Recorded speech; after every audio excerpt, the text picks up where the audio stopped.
दो चीजों को याद रखिए, गौदान और एकादशी। श्रीमद वल्लभाचार्य जी ने मायावत का खंडन करा था जगन्नाथपुरी में, और श्रीमद वल्लभाचार्य जी ने कहा था एकादशी मरने के बाद मत दो, एकादशी जीते जी दो। कहा था कि नहीं कहा था? जीते जी दान करिए। इसलिए जगदीश में, जगन्नाथपुरी में एकादशी उल्टी लटकी हुई है। करें आपने दर्शन?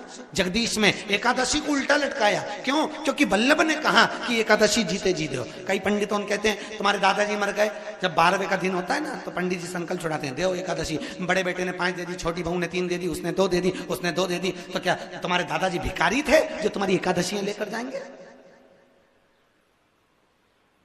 और तुम कौन होते हो दादाजी को एकादशी देने वाले? तुमने कौन सा इतने पुण्य कर लिए जो तुमने एकादशी दे दी?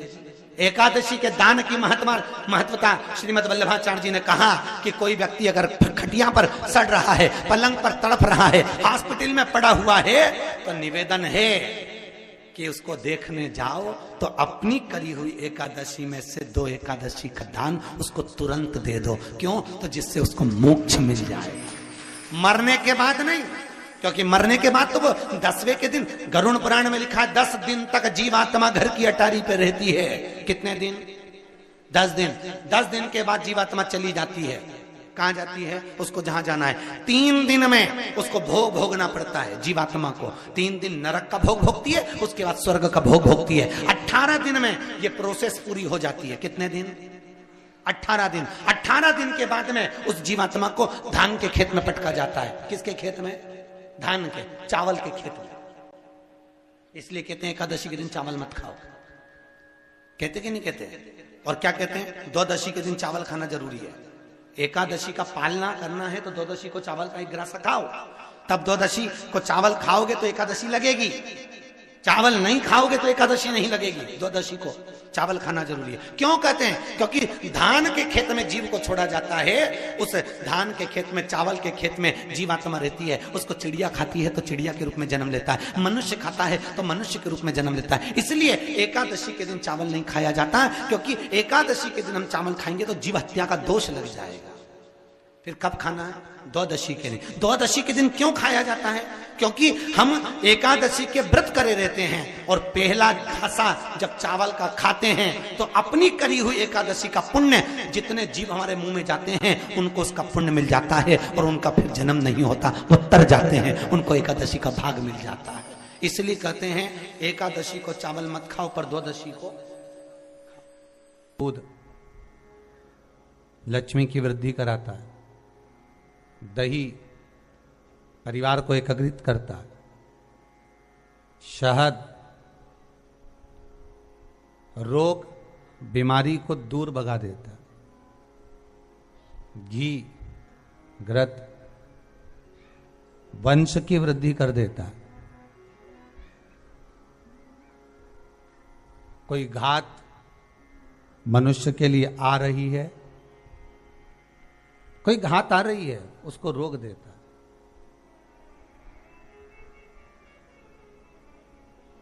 शक्कर मिष्ठान महाराज,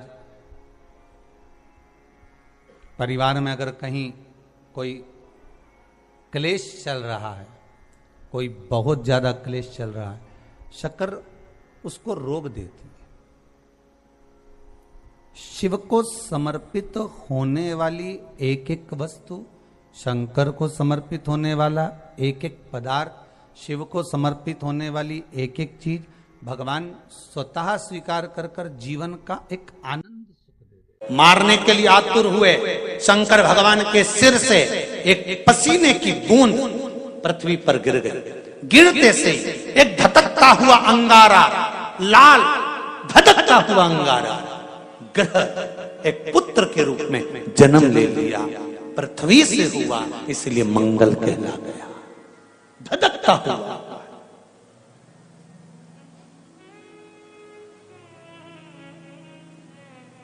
पर अंधकासुर अभी नहीं मरा है, अंधकासुर की मृत्यु अभी नहीं हुई है।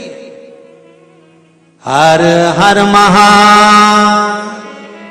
अंधकासुर की मृत्यु अभी नहीं हुई, धधकता हुए अंगारे के रूप में मंगल ग्रह प्रकट हो गए, जन्म ले लिए। पार्वती जी ने पूछा ये कौन है? शिव जी कहते हैं ये मेरे पुत्र के तुल्य है, क्योंकि मेरे शरीर के पसीने से उत्पन्न हुआ है, मेरे मस्तक के पसीने से पृथ्वी पर गिरने के कारण ये उत्पन्न हुआ है। इसका नाम मंगल होगा, ये ग्रह मंडल में रहेगा, देवताओं के रूप में पूजा जाएगा, पर मेरे क्रोध के कारण उत्पन्न हुआ है, इसलिए इसका ग्रह थोड़ा सा क्रूर हो।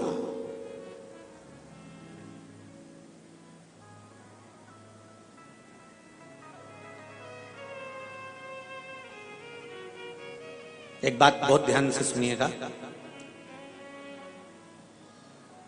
विवाह, शादी, संतान प्राप्ति, विवाह के बाद में विवाद या किसी नए कार्य के लिए आगे बढ़ रहे हैं और उसमें अड़चन आ रही है, तो एक बार किसी ज्योतिष आचार्य के पास जाकर पूछना, वो बता देगा या तो मंगल या शनि कुछ ना कुछ, कोई ना कोई क्रूर ग्रह तकलीफ दे रहा होगा। ज्योतिष आचार्य के पास जाएंगे, वो कहेगा। जितने भी ग्रह हैं, चाहे राहु हो, केतु हो, मंगल हो, शनि हो, बुध हो, भौम हो, सूर्य हो, ये सारे जो ग्रह हैं ये शंकर भगवान के शिवलिंग के पास में विराजमान है। शिवलिंग के पास में विराजमान। कभी मौका मिल जाए, विवाह शादी में देरी हो रही हो, या कोई नया कार्य चालू कर रहे हो उसमें देरी हो रही हो, या कोई सर्विस के लिए, नौकरी के लिए जा रहे हो और वो कार्य नहीं हो रहा हो, तो एक धतूरा, केवल एक धतूरा, उस धतूरे को फोड़कर उसके अंदर का फल निकालकर उस फल को शिवलिंग पर चढ़ाकर एक लोटा जल शंकर भगवान को समर्पित कर कर आइए। दिन होना चाहिए मंगलवार। कौन सा दिन होना चाहिए? जम के बोलो जरा, मंगलवार। समर्पित करो। उसके बाद में आप विवाह के लिए अगर समर्पित करें हैं तो विवाह में देरी नहीं होगी। व्यवसाय और व्यापार के लिए या नौकरी के लिए समर्पित करें हैं तो उसमें देरी नहीं होगी। आपने पत्र में लिखा है, गुरुजी चरणों को कोटि कोटि प्रणाम। शिव महापुराण की कथा की महिमा।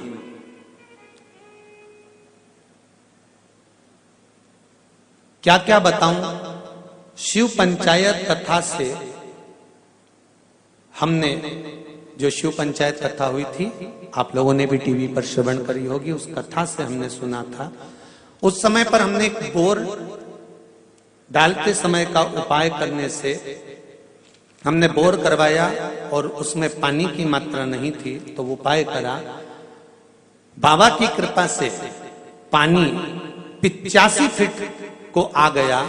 5 बेलपत्र पानी के तांबे के लोटे का डालकर धतूरे वाला प्रयोग का स्मरण किया और शिव की कृपा से वो जल 85 फीट पर अच्छा मीठा जल प्राप्त हो गया। ये शिव की कृपा है। बैठिए रेड्डी जी, बैठिए। हर हर महादेव। श्री डी सारिका डी शंकर संगार रेड्डी तेलंगाना से। ये शिव की उपासना, ये शंकर की करुणा। आप अगर दिल से कर रहे हैं कोई उपाय, आप भगवान शंकर की आराधना अगर दिल से कर रहे हैं, भगवान शिव की आराधना आप हृदय से कर रहे हैं, तो ये निश्चित है कि शिव दिल से सुनेगा जरूर। तेरा ही दिया मैंने खाया पिया है, तेरा शुक्रिया। इतना सुंदर प्रश्न है। एक बार माता पार्वती जी ने शिव जी से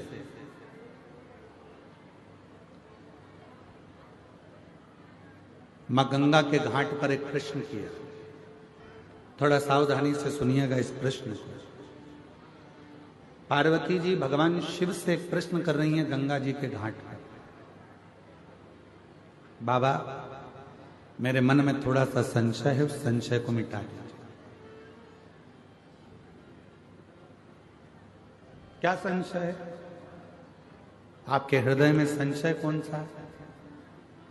क्या संशय अड़ गया आपके हृदय में जो आपको बेचैनी हो रही है, चैन नहीं मिल रहा, शांति नहीं मिल रहा? क्या संशय? तो कहा बाबा मेरे मन में एक संशय है, अगर किसी भक्त को आपसे मिलना हो तो किस जगह पर जाकर वो मिल सकता है? कौन सी जगह ऐसी है जहां भक्त भगवान से मिल जाए, जहां भक्त भगवान से मिले? वो स्थान बताइए।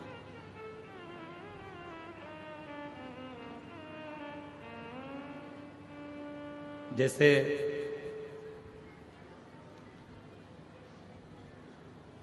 अपन कहते हैं ना कि अगर आपसे मिलना हो तो आपका पर्सनल नंबर कौन सा है?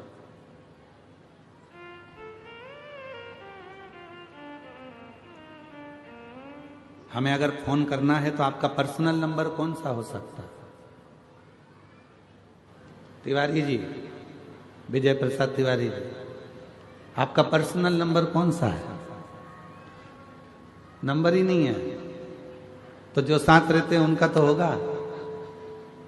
शंभू बड़े सरल है, बड़े साथ। तो कहते हैं किसी से अगर मिलना हो तो उसका पर्सनल नंबर पूछा जाता है कि आपका पर्सनल नंबर कौन सा है। अगर हमें बात करना हो, बहुत जरूरी बात हो, तो आपका नंबर मिल सकता है,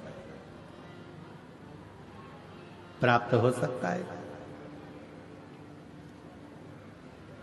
ये बॉटल बांटने वाले भैयाओं से मेरा एक निवेदन है कि पीछे जो लोग धूप में बैठे हैं, मेरी जीजियों, आप लोग तो पानी की बोतल साथ लाए हो ना, बोलो तो जम के। तो जो पीछे धूप में बैठे हैं उनसे निवेदन है कि यहाँ बाटल ना देकर जो वनवासी आदिवासी क्षेत्र के मेरे बहन भाई धूप में बैठे हुए हैं, आप उनको बाटल दीजिए पानी की और उनको प्रदान करें।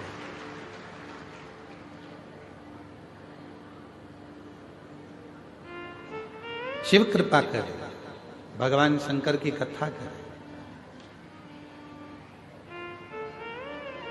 तो पार्वती जी ने शिव जी से पूछा कि कोई भक्त आपसे मिलना चाहता है और उसको मिलना है तो आप हमेशा किस जगह मिल सकते हैं, किस स्थान पर मिल सकते हैं? कोई पर्सनल नंबर आपका दीजिए जिससे हम बात कर सकें। तो क्या वो कौन सी जगह है, कौन सा स्थान है जहां शिव तुरंत मिल सकते? फिर पार्वती जी ने कहा कि आप कैलाश पर मिल सकते हो। तो भगवान शंकर ने कहा कैलाश पर मिल तो जाऊंगा, मना नहीं है मिलने के लिए, पर बात इतनी सी है, जिसके पास में पैसा होगा खर्चा कर कर, जिसका शरीर सही चल रहा होगा मेहनत कर कर, तो कैलाश तक पहुंच जाएगा। पर जो बेचारा गरीबड़ा है, साधारण है, उसके पास पैसा भी नहीं है, जाने आने का साधन भी नहीं है, वो कैलाश पर कैसे पहुंचे? वो कैलाश पर्वत तक कैसे पहुंचे? तो पार्वती जी ने कहा फिर आप क्या केदार पर मिल जाओगे? शिव जी ने कहा मैं केदारनाथ में भी मिल जाऊंगा, पर दिक्कत इतनी सी है कि वहां पर आने के लिए भी शरीर पूरा अच्छा चाहिए और थोड़ा सा धन चाहिए, तो वहां भी मैं मिल जाऊंगा। पर गरीब कैसे पहुंचे? ये जो अपना वन नहीं छोड़ सकते, ये अपना आदिवासी वनवासी क्षेत्र के जो भक्त हैं, आदिवासी वनवासी क्षेत्र के जो मेरी बहन हैं, आदिवासी वनवासी क्षेत्र के मेरे जो जीजा हैं, जो मेरी बेटियां हैं, बेटे हैं, जो मेरे बुजुर्ग माँ बाप हैं, वो अपना वन नहीं छोड़ सकते, जो अपना जंगल नहीं छोड़ सकते, वो आपसे कैसे मिले? फिर वो केदारनाथ भी नहीं जा सकते, वो कैलाश धाम भी नहीं जा सकते, वो विश्वनाथ भी नहीं जा सकते, वो सोमनाथ भी नहीं जा सकते, वो अमरनाथ भी नहीं जा सकते। तो इनके लिए कोई सरल साधन बता दो कि प्रभु मैं आपसे पूछना चाहती हूं, कोई ऐसा नंबर बता दो जिससे तुरंत इनसे मिलना हो जाए, आपसे मिलना हो जाए।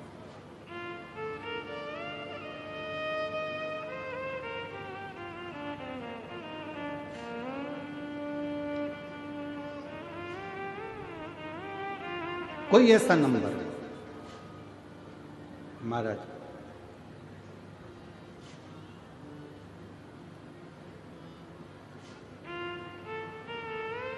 शिव जी मौन होकर बैठ गए। भगवान देवती मौन, कुछ बोले। फिर पार्वती जी ने कहा बताओ ना, कैलाश पर साधारण व्यक्ति नहीं पहुंच सकता, केदार पर नहीं पहुंच सकता, काशी नहीं पहुंच सकता, कोई ऐसी जगह बता दो जहां पर आप तुरंत मिल जाए। तब भगवान शिव जी ने कहा पार्वती अगर मुझे तुरंत पाना है, एक क्षण में मुझे चाहिए, तो अपने दिल में मुझे झांक कर देखना प्रारंभ कर दो। मैं तुम्हारे हृदय में विराजमान, मैं अपने हृदय के दिल में।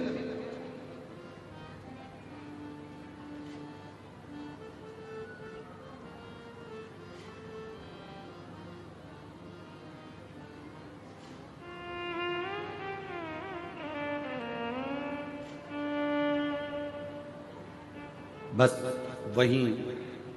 और मुझे एक जरूरी काम भोला का,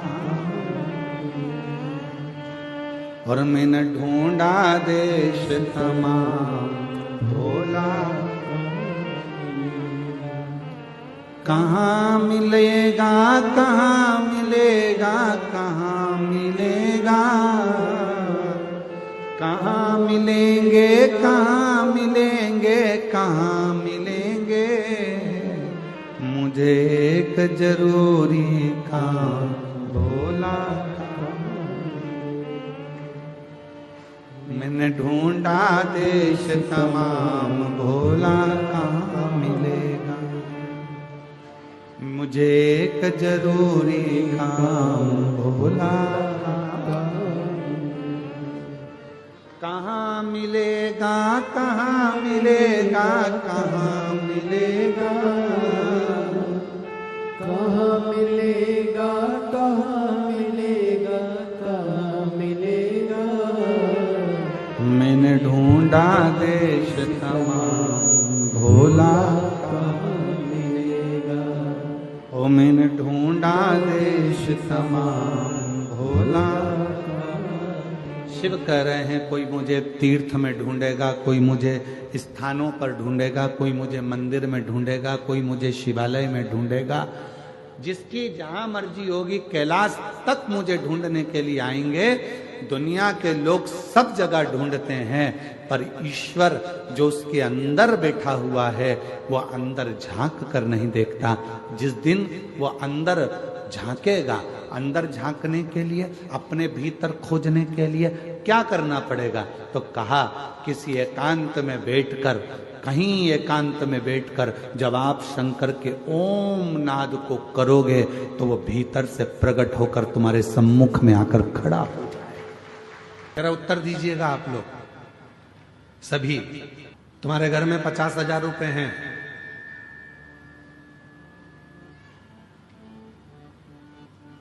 कोई बीमार पड़ गया घर के अंदर, हॉस्पिटल लेकर चले गए, इलाज चालू हो गया, दवाइयां भी आने लगी, गोलियां भी आने लगी, हॉस्पिटल का खर्चा भी निकलने लगा, सब कुछ। अब डॉक्टर ने तुमसे कह दिया कि इसकी अंतिम सांसें चल रही है और इसके पास में अब समय नहीं है, और तुम डॉक्टर से कहो कि गुरु डॉक्टर साहब मेरे से 1 लाख रुपए ले लो, मेरे से 2 लाख रुपए ले लो, मेरे से 5 लाख रुपए ले लो, मेरे से 4 लाख रुपए ले लो, इसको ठीक कर दीजिए, इसको थोड़ा सही कर दीजिए, ऐसी कृपा कर दीजिए कि ये बिल्कुल ठीक हो जाए, ऐसा कुछ कर दो, मेरे से पैसे ले लो और